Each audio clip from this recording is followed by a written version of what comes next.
이제 시작이 반인데 이제 반이 끝난 것 같습니다.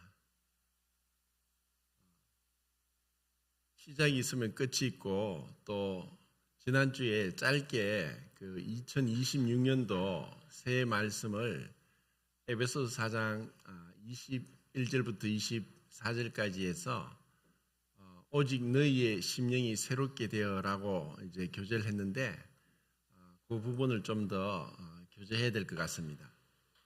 오늘은 이제 에베소서 4장 17절부터 끝절 32절까지 해서 옛사람과 새사람이라는 제목으로 교제하겠습니다. 여기서 옛사람과 새사람은 누구냐, 그리고 그 옛사람과 새사람의 그 모습이 어떻게 다르고 또 우리는 그 가운데 어떻게 살고 있는가를 이제 생각해 보겠습니다. 이를 우리는 우리 그리스도인은 두 성품이 있다라고 얘기를 합니다. 옛사람의 성품과 새사람의 성품. 그런데 여기서 새사람이 없는 사람은 거듭나지 않은 사람입니다. 거듭나지 않은 사람은 그냥 옛사람 가운데 살고 있습니다. 그 사람이 아무리 교양이 있고 학식이 있고 지혜롭고 선하고 그리고 다른 사람들에게 친절하고 또 그 많은 선한 사업을 한다고 할지라도 새 사람이 없이 거듭남이 없이는 결코 하늘나라에 갈 수 없고 또 하나님 앞에 의롭다함을 받지도 못할 뿐 아니라 죄인으로 있습니다. 그런 사람들이 많이 있는데 그런 사람들은 흔히 이제 법 없이도 살 사람이다, 양심적인 사람이다, 참으로 훌륭한 사람이다, 이렇게 다른 사람들로부터 칭찬을 받는 그런 사람들이 있습니다. 그런데 그들이 예수 그리스도를 믿고 거듭나지 않았다면은 그들은 여전히 옛사람 가운데 있습니다. 그런데 이제 성경에서 보면 옛사람은 한마디로 그냥 저질스럽고 추악스럽고 악한 사람으로 이렇게 다 나와 있는데 저는 이제 이런 사람을 하얀 죄인이다 이렇게 그 복음을 전할 때 그런 식으로도 표현을 합니다. 전혀 우리가 생각할 때 죄인이 아닌 것 같이 그런 사람들이 많이 있거든요. 그런 훌륭한 사람 많습니다. 사회적으로 명망이 있는 그런 인격을 갖춘 사람들은 어떤 면에서 보면은 교회 다니고 또 자칭 거듭난 그리스도인이라고 하는 사람보다 실질적으로 객관적인 면에서 더 훌륭한 그런 사람이 있어요. 그런데 거듭난 그리스도인이라고 하면서 어떤 부분에 전혀 그렇지 않고 옛사람과 같이 거듭나지 않은 사람 같이 살아가는 사람도 있고 또 아니면은 그것이 포장이 되어서 우리는 잘 모르지만 개인적인 사생활에 있어서 아니면 내면 생활에 있어서 전혀 그렇지 않을 수 있습니다. 그런데 사람들에게 보일 때는 마치 훌륭한 또 거듭난 새 사람처럼 행동할 수도 있죠. 그런데 만약에 이제 우리가 거듭나고 난 사람이면서도 옛사람의 이런 모습처럼 살아갈 수 있을까라고 질문을 했을 때 예, 그럴 수 있습니다 라고 할 수 있어요. 그러면 그것을 가지고 그 기독교 교회사를 보면은 변화된 삶을 살지 않은 사람은 천국 갈 수 없다라고 하는 것이 거의 오랫동안 적어도 거의 1500년 이상을 그렇게 가르쳤고 그렇게 생각했어요. 이제 그 최초의 인물을 뭐 들자면은 400 AD 434년인가 그때부터 뭐 500년 530년까지 400 하여튼 440년부터인가 하여튼 그 AD 이제 5세기 6세기에 살았던 그 아우구스티누스라는 훌륭한 사람이 있어요. 이분이 사실 기독교 교리의 기본을 다 완성한 사람이고, 그리고 이분이 쓴 많은 저서들을 기초로 해서 종교개혁자였던 1세대, 2세대였던 루트나 칼뱅 같은 사람들이 이 아우구스티누스의 도움을 많이 받아서 그분들이 종교개혁을 하고 교리를 완성했어요. 그리고 이러한 가르침이 오늘날까지 교회까지 이어져 왔어요. 그러다 보니까 이제 이들이 어떻게 가르치냐면은 예수님을 믿고 구원받은 사람들은 분명하게 세상과 구별되고 또 완전히 차별이 되어서 성경에서 말씀한 이런 놀라운 이 그리스도를 닮은 새로운 성품을 가진 사람으로 살게 된다. 만약에 그렇지 않고 옛 사람대로 사는 사람은 천국 갈 수 없다. 이렇게 가르치다 보니까 아무도 어떤 구원의 확신에 대해서 끝까지 우리는 죽을 때까지 그 삶에 있어서 정결하게 세상과 구분되고 그렇게 살지 않으면은 구원받은 자라고 할 수 없다라고 이제 가르치게 된 거예요. 그런데 이제 그 종교개혁자들이 또 가르치기를 뭐라고 했냐면은 분명히 그 전에까지 이제 우리의 믿음이 필요하고 순종이 필요하고 그리고 변화된 삶이 필요하다. 그러한 삶을 통해서 우리는 천국 간다라고 했었는데 종교개혁자들은 그렇지는 않다. 믿음으로 의롭다움을 받는다. 이제 한자로 이신칭이라 그러죠. 믿음으로 의롭다움을 받지 우리의 행위로 의롭다움을 받을 수 없다. 율법의 행위로 의롭다움을 얻을 육체가 없다라고 갈라디아에서 분명히 나온 대로 율법의 행위로 의롭다움을 얻을 육체가 없기 때문에 믿음으로만 의롭다움을 받는다. 그리고 믿음으로 의롭다움을 받는 사람은 이미 하나님께서 에베소서에 있는 말씀대로 창세전에 그리스도 안에서 선택을 받은 사람이다 라고 가르친 거예요. 그런데 또 그들이 또 어떻게 또 가르치냐면은 그렇게 하나님의 은혜로 구원받고 또 이미 창세전에 그리스도께서 예정하시고 선택을 받았기 때문에 구원받은 사람들은 그의 삶에 있어서 조금도 이 세상과 섞이지 않고 믿음의 삶을 정결한 정말 빛된 삶을 살아가게 된다. 그런데 그들이 죄 가운데 빠지고 하면은 그것은 구원받지 않았기 때문에 그런 것이다 라고까지 하면서 이신칭의로 구원받았음에도 불구하고 그 이신칭의가 진정한 하나님으로부터 왔다는 것에 대한 증거는 그들의 삶을 통해서 나타난다라고 가르친 거예요. 이것이 그 2000년 교회사에서 면면이 흘러오는 그 흐름입니다.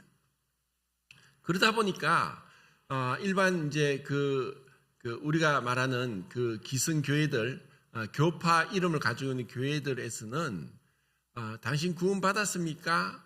라는 말을 하기를 꺼려했고 거부했고 외면했습니다. 왜냐하면은 이 사람이 정말 끝까지 죽을 때까지 이런 믿음의 삶을 계속 살고 있는지 아닌지를 봐야 되고 그렇게 해야만 그들이 참된 하나님의 선택과 예정 가운데 이신칭의로 구원받은 사람인 것을 삶으로 증거한다라고 그들은 생각했기 때문에 그렇게 하지 않았어요. 그리고 또 이제 프랑스에서 태어났지만 스위스에서 이제 2세대 종교 개혁가로서 어떤 교리를 기독교 강요라는 최초의 조직 신학 책을 존 칼뱅 같은 경우는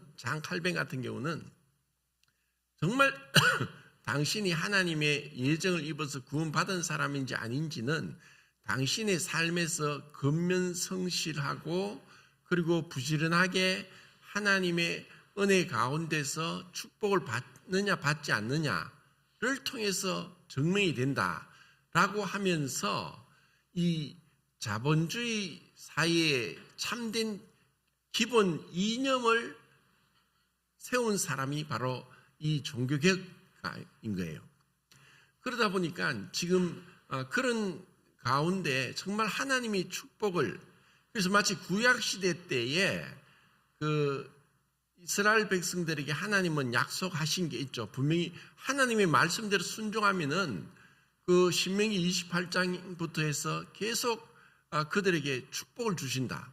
또 뭐 말라기서의 말씀에도 너희 소득이 11조를 하나님께 드리라. 그러면 하나님께서 축복하신다.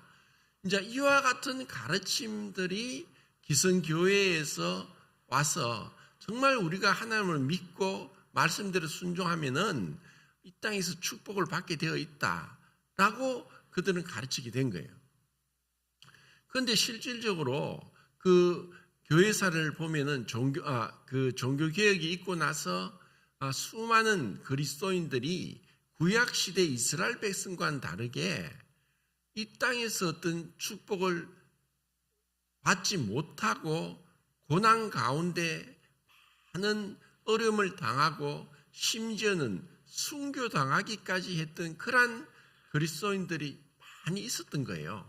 그러면 그런 사람들은 이런 말씀에 비추어서 이들이 그러면은 구원받지 않았기 때문에 그렇게 불행한 삶을 살고 비참한 죽음을 당하지 않았나라고 하는 모순된 그런 그 생각을 우리가 할 수 있게 되는 거예요. 그래서 제가 이제 뭐 제 나름대로 이제 구원받고 나서 신앙생활을 하고 또 교회에서 목회를 하면서 뭐 단정을 못 짓겠지만 이전에 가르쳤던 가르침 중에서 분명하게 하나님의 은혜로 구원받은 사람은 어떤 삶에도 불구하고 분명하게 그 천국 가는 것은 분명한데, 그런데 이 은혜로 구원받았다고 하는 것은 우리가 어떻게 아냐면은 그들의 신앙 고백을 통해 알게 됩니다. 그들이 이제 나는 이렇게 예수님을 모르고 살 때는 이렇게 살았었는데 예수님을 믿고 구원의 복음을 듣고 그것을 마음으로 받아들였다. 그리고 그 말씀을 순종해서 나는 이제 구원을 확신했다라고 우리는 구원 간증을 듣고 또 그들이 그렇게 정말 하나님 앞에서 변화된 모습을 보고 침례를 주고 교회 안에서 같이 예배를 드리고 형제 자매라고 호칭하면서 그렇게 신앙생활을 하는 거예요. 그런데 그런 사람들 중에서 제가 이때까지 본 여러 경우들을 볼 때 분명히 입술로는 신앙 고백하고 구원받았다고 하고 또 복음을 분명히 알고 있음에도 불구하고 전혀 새 사람으로서의 어떤 삶을 살지 못하고 있던 사람들이 있었고, 또 그런 사람들을 볼 때 지금 생각하면은 분명히 입술로는 고백을 하는데 정말 저 사람이 구원받았을까 하는 의심을 해요. 그런데 그러한 것들이 어떻게 보면은 뭐 제가 뭐 그들이 구원받았다 안 받았다 이렇게 단정은 못하죠. 왜냐하면 그들의 고백이 진실될 수 있는데, 그런데 또 한 가지는 우리가 구원받았다 할지라도 여전히 옛사람의 성품은 우리에게 남아 있어요. 옛사람의 성품이 있기 때문에 옛사람의 성품이 완전히 없어지고 새 사람만 있는 사람은 이 땅에 없습니다. 예수님 말고는 없어요. 어떤 사람도, 예를 들어서 베드로 같은 경우도 뭐 사실 그 주님을 3번이나 부인하고 막 그 시리에 빠졌고 엄청난 눈물로 그렇게 고통 가운데 있다가 부활한 주님을 만났음에도 불구하고 또다시 그는 옛 생활로 돌아가서 고기 잡으러 가버렸죠. 그런데 예수님은 또 그 고기 잡는 그들 앞에 가셔서 먹을 것을 다 준비해 놓고 얘들아 너희 고기가 있느냐 하고 물으시면서 또 그들에게 고기를 잡게 하고 또 그들을 아침을 먹도록 떡과 생선을 구워서 숯불로 구워서 그들에게 먹이시는 걸 봅니다. 그런 걸 볼 때 베드로는 그러면은 이전에 구원받지 않아 이때 정말 구원받았냐 이렇게도 얘기를 할 수 있다는 거죠. 그런데 우리가 구원받았음에 불구하고 그리고 또 나중에 베드로가 이 유대인들을 두려워해서 그 무할례자들과 함께 식사를 하다가 유대인 중에서 구원받은 자들이 여전히 아직까지 뭐 할례를 행해야 되고 또 유대인과 이방인을 아직까지 구분하고 있는 그러한 그 유대인 그리스도인들이 오는 것을 보고 숨어버렸어요. 그러니까 이방인들과 같이 식사하다가 유대인 그리스도인과 숨어버린 이러한 것을 통해서 바나바가 옆에서 보고 아니 베드로가 그러면 외식하냐? 아니 같이 식사를 하다 갑자기 유대인 그리스도인이 오니까 도망가 버리네 하고 바나바도 그러한 베드로를 보고 어떤 실망이 아니라 정말 실족할 정도로 어떤 충격을 받았다는 거죠. 이것을 나중에 바울이 이것을 또 지적을 하는 거예요. 그렇게 하는 건 아니다. 잘못된 거다. 그런 것을 볼 때 사도로서 교회의 기초를 세웠고 또 예루살렘 성에서 기초가 되고 그 기초에 이름이 새겨지는 사도들조차도 사실 완전한 사람이었다고 할 수 없는 거예요.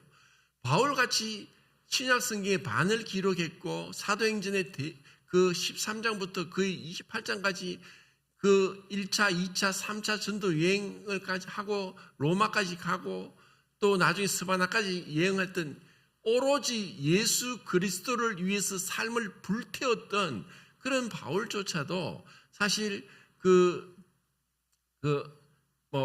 바나바와 심히 다투었던 그러한 모습을 우리는 이제 마가를 통해서 그 마가를 데려갈 거냐 말 거냐 2차 전도여행에서 그러한 문제로 바나바와 심히 다툰 것을 봐요. 그러면 이런 위대한 사도들도 뭐 그것이 어떤 선한 다툼이든 어떤 이런 다툼을 가졌다는 것 자체가 지금 우리가 살펴보게 될 옛사람의 모습이라는 거예요. 그러니까 옛사람의 모습이 누구에나 없을 수 없다는 거예요. 그럼 옛사람 모습이 다 있고 이것을 완전히 버린 사람이 없으니까 이 옛사람의 모습대로 살아간다고 해서 그들을 뭐 구원 받았니 안 받았니 우리가 마치 하나님처럼 이렇게 할 수는 없지 않는가라고 우리는 할 수 있어요. 그런데 정말 이 롯과 같이 그 구원받은 하나님의 자녀임에도 불구하고 그가 소돔과 고모라 성에 살면서 그 베드로의 고백에 의하면 의인 롯이 그곳에서 고통을 당했다. 어떻게 보면은 그 옛사람인 그 롯의 성품으로는 그것을 즐기고 있었을지도 몰라요. 그러니까 그곳을 떠나지 않고 있었죠. 그런데 그 안에 있는 어떤 성이 영원히 내주하지 않지만 그를 하나님을 믿게 했던 그 롯에게 있어서 그 새로운 성품은 고통당했다는 거예요. 이것은 이제 이스라엘 역사를 통해서 볼 수 있고 우리 그리스도인 삶에 똑같이 우리는 유추할 수 있는데 이스라엘 백성들이 애굽에서 430년 종살이 했어요. 그들은 그냥 그 하루하루가 고통이었어요. 왜냐하면은 노예였으니까 휴일도 없어요. 우리처럼 뭐 5일 일하고 6일 일하고 쉬는 이런 것도 없었어요. 그냥 매일 아침에 일어나면서 잠잘 때까지 그들은 노예로서 죽으라고 일을 해야지 겨우 입에 풀칠을 하지 않고 살아갈 수 있을 정도의 노예의 삶을 살다가 전적으로 그들은 여전히 똑같은 사람이에요. 하나님께서 모세를 준비시키셔서 모세를 통해서 그들을 애굽에서 건져내시는데 10가지 재앙이 있었고 또 10번째 재앙이 바로 어린 양의 피를 문인방과 좌우설주에 뿌려서 그리고 그 안에 있을 때 그들은 집안의 장자와 종의 장자와 또 가축의 초태생이 죽지 않고 살아남으로 인해서 죽었던 그 애굽 사람들이 이제는 완전히 질려버려 가지고 이스라엘 사람 빨리 나가라. 너희들 꼴도 보기 싫다. 빨리 가야 돼. 우리가 있는 금은 폐물을 다 줄 테니까 이거 가지고 빨리 가라 할 정도로 완전히 이스라엘 사람이 질려버린 거예요. 그래서 그들은 그냥 아무것도 한 건 없어요. 그냥 똑같이 노예 생활로 살고 있다가 모세를 통해서 10가지 재앙을 애굽에 내리시고 그리고 그들은 가만히 있었는데 그냥 어떻게 보면은 그들이 노예 생활을 했던 그 삭에 대한 보답일 수도 있겠죠. 그런 금은 폐물을 가지고 애굽에서 나왔다는 거예요. 그래서 출애굽을 했다는 거예요. 그리고 그들은 홍해를 또 하나님의 기적적인 방법으로 홍해를 건너고 가나안 땅에 들어가기 전에 광야에 들어갔는데 그 광야에 들어간 사람들은 이미 애굽에서 나와서 홍해를 건너서 이제는 모세와 함께 세례를 받고 그리고 그 가나안 땅에 들어가기 전에 광야에서 만나를 먹으면서 그 만나는 곧 그리스도라고 했고 반석을 쳐서 물을 마시면서 갈증을 해소했는데 그 반석은 그리스도다라고 이제 고린도전서에 말씀하고 있죠. 그러니까 이들은 분명히 우리 그리스도인을 예표하고 있고 이 그리스도인과 동일한 거예요. 이스라엘 백성이 그렇게 애굽에서 나온 것처럼 우리 그리스도인들도 구원받은 것은 사실 내가 세상 가운데 옛사람의 습성 가운데 살다가 우리의 행위가 아니고 우리가 뭔가 어떤 선함과 의로움과 거룩함이 있었던 것이 아니라 전적으로 예수 그리스도께서 십자가에서 완성하신 그 십자가의 말씀, 복음을 듣고 우리는 주님 나를 구원하셨구나 하는 구원의 확신 가운데 우리는 세상에서 나와서 교회 가운데 교회의 지체가 되었어요. 이것이 이제 우리의 삶인데 그러다 보니까 마치 이스라엘 백성이 그 애굽을 탈출하고 홍해를 건너 나왔던 그들이 광야에 있으면서 계속 불평하고 원망하고 범죄하고 우상 숭배하고 간음을 행하고 했던 이러한 것들과 같이 우리 그리스도인들도 그럴 수 있다는 것을 보여주는 그 교회가 고린도 교회라는 거예요. 그러니까 고린도 교회는 분명히 이제 1장에서 바울이 하나님의 사랑을 받고 하나님의 부름을 받아서 의롭다함을 받고 거룩하여진 고린도 교회 성도들에게 바울의 편지를 썼단 말이죠. 그러니까 그들은 신분상으로는 완전히 새 사람이 되었어요. 그런데도 그리고 또 그들 가운데 은사가 풍성했어요.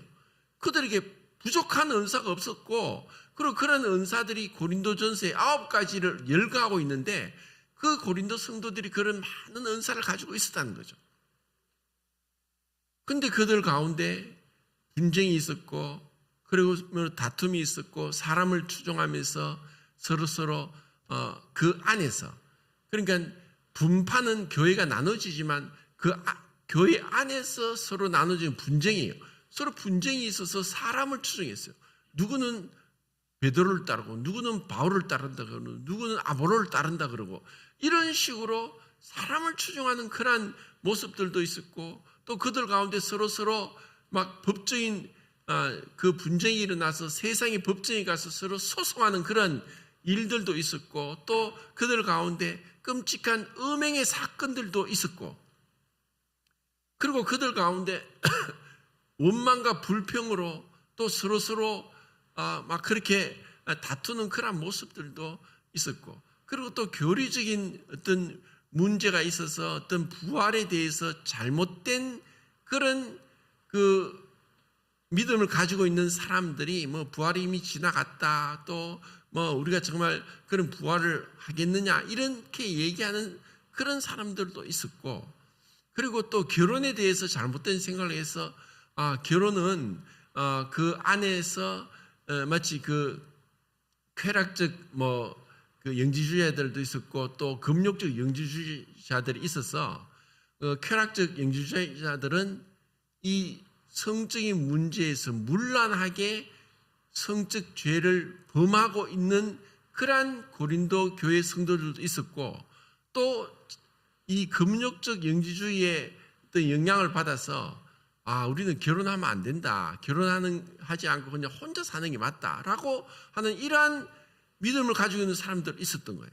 그리고 또 어떤 먹는 것에 대해서 이 우상 숭배에 들여진 음식은 먹으면 안 된다라고 그렇게 생각하는 자들도 있었는데, 또 어떤 성도들은 그 우상은 아무것도 아니다, 그런 우상에 바쳐서 제사를 드린 그런 고기도 우리가 그냥 믿음으로 먹으면 상관이 없다라고 하면서 서로에 대해서 잘못된 생각을 한 거예요. 그리고 또 어떤 교회 안에서 어떤 자매들의 역할이, 자매들이 너를 쓸 필요 없다, 너를 왜 쓰느냐 하고 너에 대해서 아예 무시하고 너를 안 쓰려고 하는 그러한 자들도 있었고, 또 만찬 예배 때 지금과 우리와는 다르지만은 부자는 미리 와서 자기들이 가져온 것으로 먹고, 또 포도주도 한두 잔이 아니라 몇 잔씩 마시다 보니까 먼저 취하기도 하고, 그리고 또 가난한 사람들은 먹을 게 없어서 또 이런 흔한 정말 혼잡한, 정말 이게 부끄러운 그러한 모습들이 그 고린도에 많이 있었던 거예요. 이것처럼 사실 어느 교회를 가더라도 사실 우리가 겉으로 보는 것과 그 안에서 그들과 생활하는 건 다르다는 거예요. 우리가 겉으로 볼 때는 교회가 참 거룩하고 찬양을 하고 그리고 정말 다들 점잖게 이렇게 있는 것 같지만, 정말 우리의 예배가 예배로서 하나님 앞에 드려지고 또 하나님 기뻐하시고 하는 것은 단순히 그냥 이 자리에 나와서 그 한 시간의 어떤 시간이 아니라 우리 각자의 개인적인 그 사생활, 일주일 중에 거의 6일 동안 어떻게 사회에서 생활하고 어떻게 집에서 생활하느냐, 어떤 생활의 습관이나 또 내가 어떠한 삶을 살아가느냐에 따라서 우리의 예배가 달라지는 거예요. 우리는 구원받았음에 불구하고 새 사람이라는 것은 신분적으로 우리는 하나님 앞에 새 사람이고 하나님 앞에 의로워졌고 거룩한 성도라 부름을 받게 되지만, 우리가 그런 은혜로 구원받았음에도 불구하고 하나님 말씀과 기도로 우리의 내면 생활이 정결함을 얻고 주님 가까이 가면서 그렇게 나가지 않으면은 우리는 마치 구원받지 않은 옛사람처럼, 고린도 교회 성도들처럼 그렇게 죄를 범할 수도 있다는 거예요. 이것이 우리의 참된 실상입니다. 우리는 사실 그 성도들을 오랫동안 같이 보고 했지만, 그 성도들이 주일날 교회 나오지 않고 집에 있을 때 어떻게 사는지는 알 수도 없고 잘 모르죠. 그리고 또 그들이 같은 집안에 산다 할지라도 부모 자식 간에나 아니면 형제 자매라나 아니면 부부 사이에서라도 그 사람의 속을 들여다 보지 않는 이상 알 수도 없는 게 우리 사람인 거예요. 그런데 정말 내가 하나님 앞에서 부끄럼 없이 내 속으로 생각하는 거나 이 어떤 그 마음속에 품어 있는 이러한 것들이 정말 그 부끄럼 없이 그렇게 얘기할 수 있는가?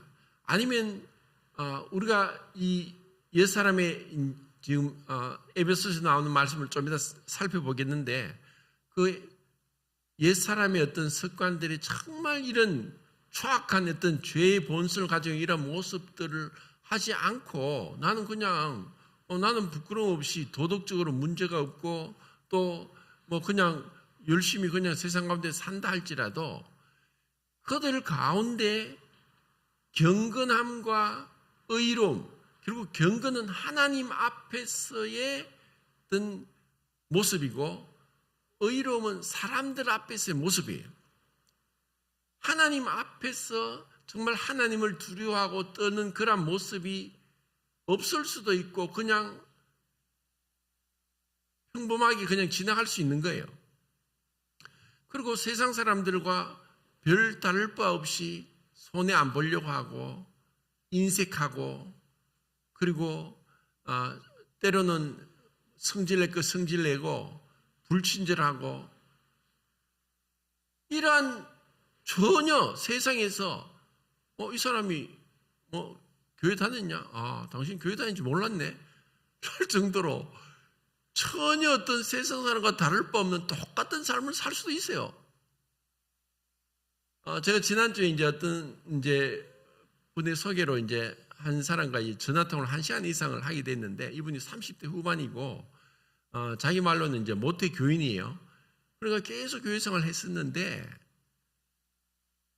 거의 10개월 전부터 이 사람에게 어떤 변화가 일어났어요.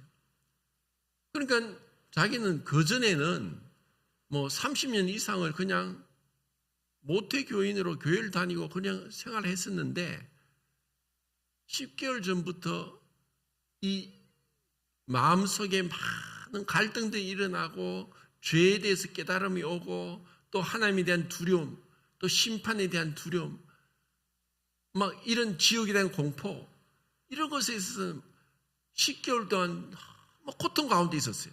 그래서 제가 가만히 들어보니까 제가 뭐라고 했냐면 이것은 참 어떻게 보면 당신은 정말 고통 가운데 이 강박증처럼 마치 정신과 상담을 받아 약을 먹어야 될 정도로 이렇게 괴로운데 괴로워하고 있는데 그건 참 좋은 현상입니다 하니까 깜짝 놀라는 거예요.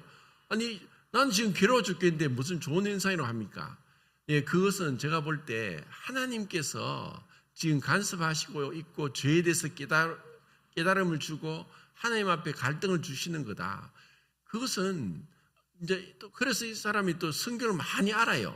그래서 성경 어디 이야기를 들어보니까 이 사람 마치 우리 구원받은 성도들처럼 성경을 알고 있는데 그런데 율법 아래에서 하나님의 두려움, 하나님의 진노, 또 하나님의 어떤 그 죄에 대한 심판 이러한 것에만 계속 그 마음이 그 말씀들이 마음에 와 닿으니까 너무 힘든 거예요.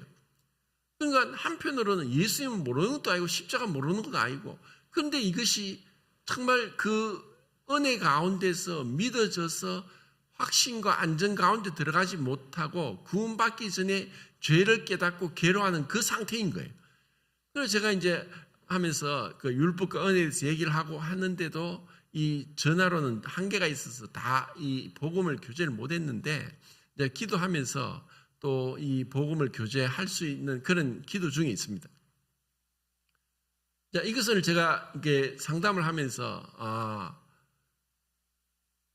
정말 이것은 하나님께서 성령께서 죄에 대해서 의에 대해서 심판에 대해서 성령께서 역사하시는 거예요. 그렇지 않고서는 그러니까 30몇 년 동안 그냥 자기는 교회를 다녔지만 전혀 그런 게 없었다는 거예요. 그런데 어떤 계기론지 모르겠지만 그것이 지금 10개월 동안 계속 되니까 이 편안하게 어떤 잠도 못 자고 계속 그 갈등, 그 고민 속에 있다는 거예요. 그래서 제가 저의 삶도 생각하고 제가 이전에 구원받기 전에 또 그랬던 고통들 그리고 구원받고 나서도 또 어떤 죄에 대해서 고통을 생각하면서 정말 우리에게 이런 하나님을 향한 두려움 그러니까 로마서 3장에서 그 죄인들의 특징은 뭐냐? 하나님을 두려움이 없다는 거예요. 하나님 보이지 않죠? 하나님 안 보입니다. 그런데 이 세상에는 죄가 만연했어요. 죄인들이 떳떳하게 살고 있고 마치 다른 사람들은 당신이 진짜 악인이다라고 해도 본인은 양심적으로 깨닫는지 안 깨닫는지 모르겠지만 정말 그들은 악을 계속 행하고 있는 거예요. 얼마 전에 하여튼 기쁜 소식을 할까? 베네수엘라가 그 전 세계에서 석유 매장량이 러시아나 사우디보다 많다고 하나 어마어마한 매장량이 있는데 베네수엘라는 계속 인플레이션 올라가고 못 사는 거예요. 왜냐하면 정치가 잘못되니까. 그러니까 그 마두로라는 그 대통령이 13년 동안 악정을 행하면서 그래서 결국 뭐 미국에서 하여튼 뭐 체포가 돼서 이제 뭐 어떤 재판 받고 뭐 이것이 이제 국제적으로 뭐 어떤 그 주권 침해다 하고 뭐 이렇게 반대하는 사람도 있지만 뭐 이 세상 가운데서 그러한 어떤 정의로운 재판이 없고 악인이 끝까지 죽을 때까지 악을 행하다 죽을 수도 있어요. 마치 김일성이나 김정일처럼 온갖 악을 행했는데도 재판이 없이 그렇게 살다가 뭐 죽을 수도 있죠. 그것처럼 우리가 하나님 앞에서 정말 우리 각자의 정말 하나님 앞에 내가 정말 하나님을 하나님으로서 두려워하는가? 예배란 예배의 모습이 성경에 많이 나오지만 이사야서 6장에서 그 천상에서 예배의 모습을 이사야에게 보여주는 거예요. 거기서 서랍들이 날개가 6이 있는데 머리로 두 날개로 머리를 가렸어요. 그것은 뭐냐면 하나님 앞에 겸손하게 자기를 낮추는 거예요. 마치 무릎 꿇고 우리가 정말 하나님 앞에 내 자신을 낮추는 것처럼 그 서랍이 두 날개로 머리를 가렸어요. 그리고 또 두 날개로 발을 가렸다 했어요. 그것은 천사일조차도 자신의 가장 낮고 부끄러움을 하나님 앞에서 가리는 것이 필요했다는 거예요. 그것은 우리에게 마치 예배가 그냥 또 예배구나. 준비 없이 설레임 없이 두려움 없이 경건함 없이 그렇게 우리가 앉아있는 건 예배가 아니에요. 그 서랍이 두 날개로 날면서 거룩하다 그리고 그 주위가 진동을 하면서 연기가 오르면서 그 하나님을 감히 쳐다보지 못할 정도의 그 거룩한 하나님을 예배하는 거예요.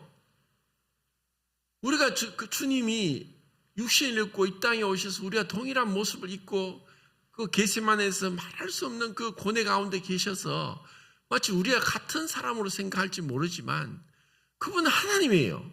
그분은 그 이사야가 봤던 그 하나님이에요. 이사야가 봤던 스랍이 두려운 가운데 거룩하다고 예배했던 그 하나님이 바로 예수님인 거예요. 그러나 예수님을 그렇게 예배를 했는데 우리 구원받았으니까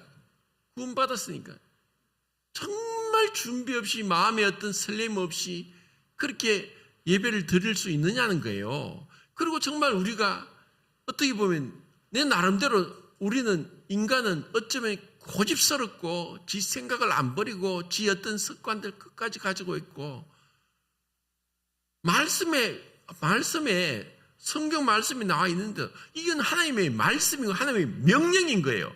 이 말씀의 명령에 대한 권위에 대한 순종이 우리 하나님의 자녀로서 그리스도인의 태도인데 우리가 정말 그런 순종을 하느냐? 하나님이 하라고 하시면 하시는 건데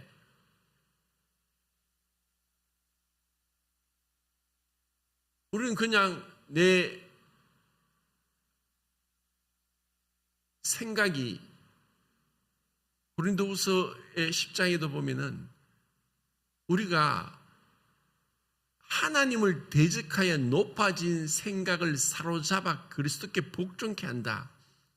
자, 이와 같은 어떤 삶의 모습들이 계속 우리에게 필요한 거예요. 이러한 것이 없으면은 우리는 방자행해요. 율법이 없으면 방자행하는 거예요. 우리가 바울이 고린도전서에 그랬죠. 내가 여러 사람에게 여러 모양이 되는 것은 여러 사람의 복음을 전하기 위함이다. 율법 아래에 있는 사람은 내가 율법 아래에 있지 않지만 마치 율법 아래에 있는 사람, 그리스도의 율법 아래에 있는 사람이라고 이야기를 하는 거예요. 그리스도의 율법이 뭡니까? 그리스도의 율법은 지금 우리가 읽고 있는 신약 성경에 있는 말씀이 그리스도의 율법이에요. 이것은 이 율법은 그 구약 성경의 십계명에 나오는 모든 율법을 항상 행하지 않는 자는 저주 아래에 있음이라. 모든 율법을 다 행하다가도 하나를 못 지키면 다 범한 자가 된다는 그러한 어떤 칭의의 기준으로서의 율법이 아니라 우리를 거룩하게 하는 성화로서의 율법을 얘기하는 거예요. 그러니까 이것은 죄의 형벌로서 구원받은 자가 이제 죄의 권세로부터 구원을 받아가는 거룩한 삶에 있어서의 이 말씀이 그리스도의 율법이고 이 말씀을 지금 우리는 행해야 되는 거예요. 그런데 이것이 복음을 오해해서 제가 이렇게 어떤 행함에 대해서 얘기하니까 왜 자꾸 율법을 전하냐, 왜 복음을 전하지 않느냐. 아니 복음이 그냥 우리가 이미 신분으로만 끝난 게 아니라 신분적인 우리가 새로운 사람으로서 신분을 받은 사람으로서 어떻게 살아야 되는 걸 가르친 것도 복음이잖아요. 이게 복음이에요. 이것을 새 사람으로 살아야 되는데 이것에 대해서 처음부터 잘못 듣고 배운 사람이 구원받고 10년, 20년 돼도 전혀 삶의 변화가 없고 그런데 그걸 몰랐죠. 겉으로는 우리가 성도처럼 생활해요. 그런데 그들이 나중에 알고 보니까 사생활이나 어떤 삶에 있어서 너무 부끄럽고 정말 입에 담지 못할 그러한 악을 행했다는 거예요. 그들이 구원받은지 안 받은지 저는 모르겠어요. 제가 단정을 못하겠어요. 그런데 그런 사고생활, 내면 생활이 들은 가운데 있었다는 거예요. 자, 그러면 성경을 보겠습니다. 에베소서 4장 17절부터 21절까지.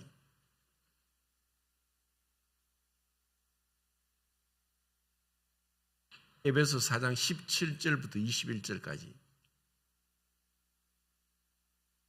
읽겠습니다. 시작.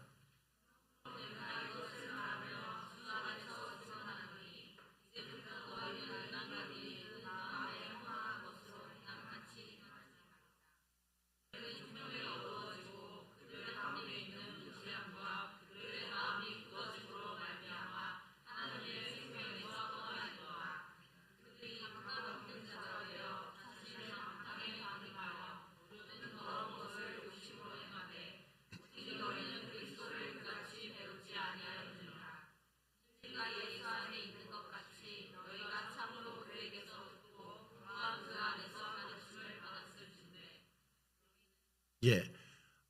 자, 그러면 이제 사도 바울이 이 말씀을 하는 것은 누구에게 하냐면 에베소 교회 성도들에게 하는 거예요.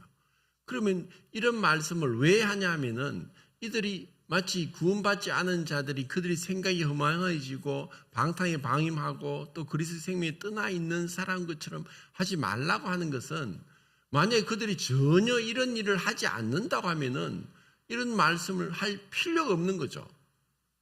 이런 말씀을 하셨다는 것은 우리가 정신을 차리고 하나님 앞에서 정말 두려움으로 이 예배가 일주일에 168시간 중에서 1시간만 예배 드리는 것이 아니라 우리의 생각이 168시간 모두 167시간 동안 마치 예배 드릴 때 우리 생각을 하나님을 대적하여 높아진 생각을 사로잡아 그리스도께 복종케 하는 것처럼 우리에게 그렇게 하지 않으면은 마귀가 우리에게 이런 생각을 집어넣고 옛사람의 성품이 내 안에 여전히 남아있기 때문에 이러한 성품대로 우리를 끌고 가서 넘어지게 하고 죄에 빠지게 할 수 있다는 거예요. 우리는 영적인 전쟁을 하고 있잖아요. 영적인 전쟁을 하고 있어서 이제 마귀는 이제 나와 상관없어. 악한 자가 만지지도 못해. 분명히 우리의 생명을 건드리지 못해요. 왜냐하면 주님이 붙잡고 있으니까. 그런데도 우리가 육신을 갖고 있는 이상 아직까지 우리는 구원 못 받은 게 있냐. 우리의 몸이 구원 못 받았잖아요. 우리의 몸이 구속받을 때까지는 우리는 이와 같은 말씀들을 우리가 새겨드려야 되는 거예요. 그렇지 않으면 안 되는 거예요. 자, 그러면 22절, 23절 읽겠습니다. 22절, 23절 시작.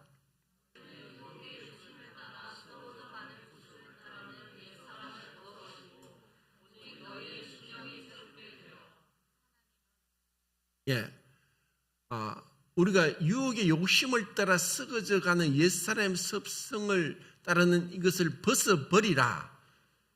이것은 벗어버리라고 마치 옷을 벗듯이 그렇게 벗어버리라고 했고 또 골로새서에서는 땅에 있는 지체를 죽이라 그랬고, 그리고 또 예수님은 자기를 부인하라고 그랬고, 그리고 로마서에서는 우리가 예수와 함께 십자가에 못 박혀 죽었기 때문에 우리를 죽은 자로 여기라 그런 거예요. 자, 이와 같이 먼저 우리에게 필요한 것이 이와 같은, 왜 그러냐면은 이 로마서 7장의 갈등을 일으키는 그 바울이 나라고 했던 1인칭 나라고 했던 것이, 오호라 나는 공고한 사람이로다, 내 속에 이 죄의 법이 있어 나를 사로잡아 오는도다. 정말 그가 왜 그런 고통을 당하냐면 거룩하게 말씀에 순종해서 살려고 하다가 보니까 마치 내가 내 안에 죄의 세력이 어마어마하게 그를 몰아붙이고 넘어지게 한다는 걸 깨달은 거예요. 지금 우리 앞에 지금 공기가 있는데 공기가 있는지 없는지 모르죠. 모르는데 내가 만약에 빨리 달리면 달릴수록 그 공기 저항은 더 세게 와닿아요. 그리고 더 빨리 달리다 보면은 그 공기 저항이 너무 세서 어떻게 보면 인간이 만든 자동차로서 속도가 만약에 어느 정도 가냐, 300km 이상까지 달릴 수 있어요.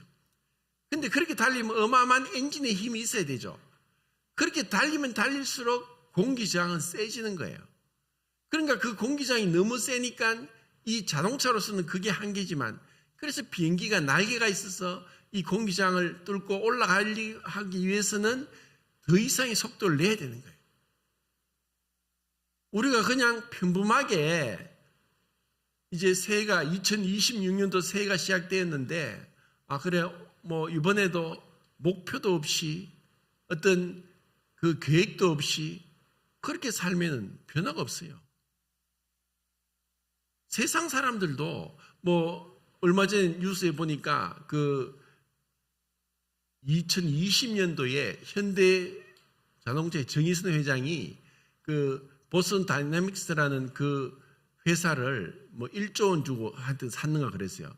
근데 그 회사는 구글에서 샀다가 내놓고, 또 일본의 그 소프트뱅크의 손정희가 샀다가 이게 별 그 소득이 없으니까 내놨는데 현대자동차가 그걸 샀어요. 그러니까 야, 구글도 내놓고 그 소프트뱅크 내놨는데 그 현대자동차 자동차 회사가 왜 그런 걸 샀냐? 그 무슨 돈이 되냐고.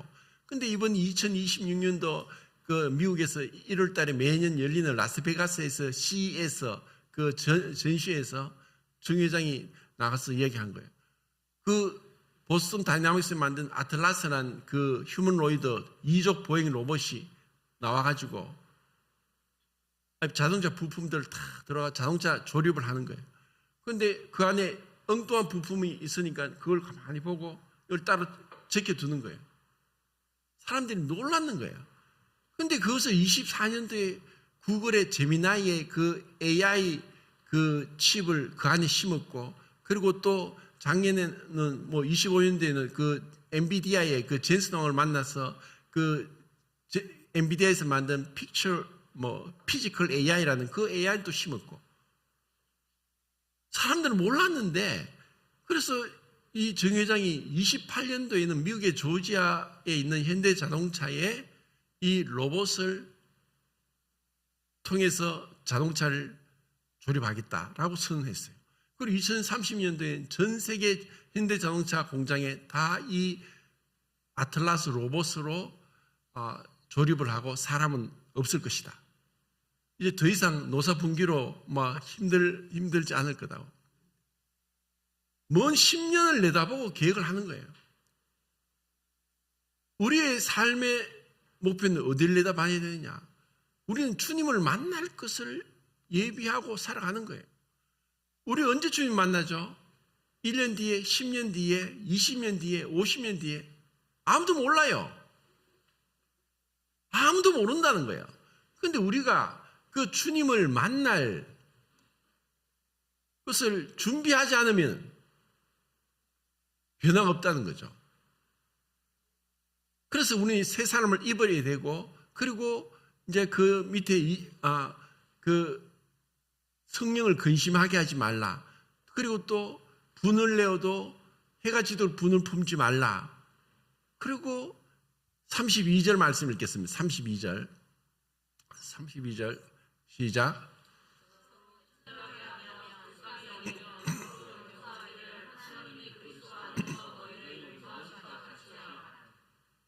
이것이 이제 새 사람을 덧입는 거예요. 그리고 제가 지난주에 우리가 그 수요일 날 고린도전서 13장 말씀을 보면서 사랑에 대해서 1절부터 13절까지 봤죠. 그런데 그걸 잘 보면은 그 사랑에 대해서 사랑은 오래 참고 온유하며 하면서 그 긍정으로 쓰인 긍정문이 7개인가 그렇고 부정문이 8개인가 그래요.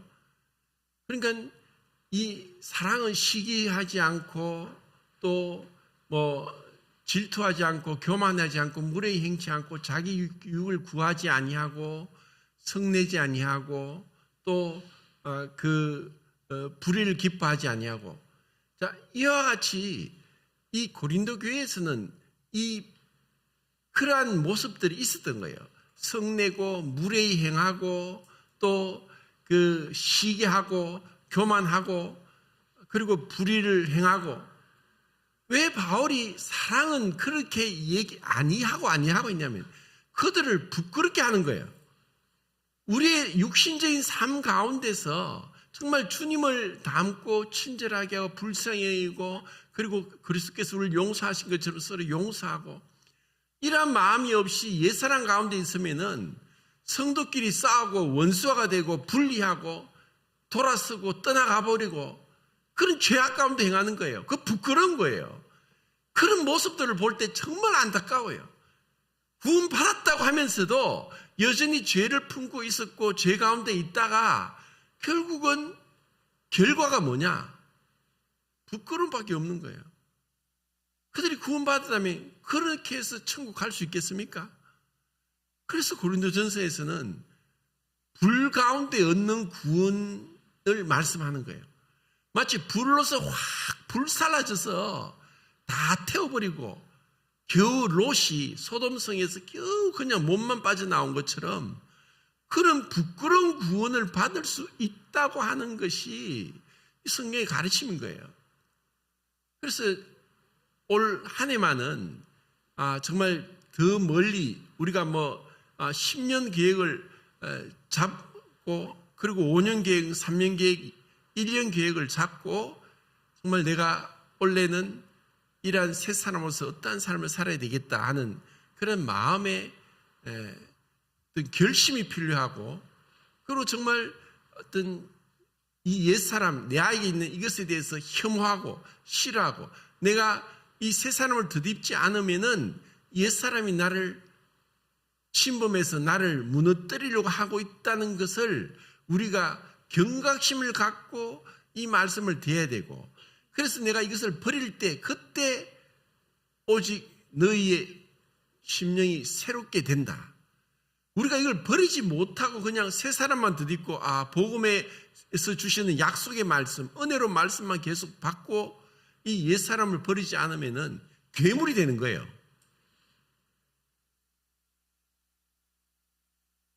그러면 나중에 정말 부끄러운 구원이 된다는 거죠.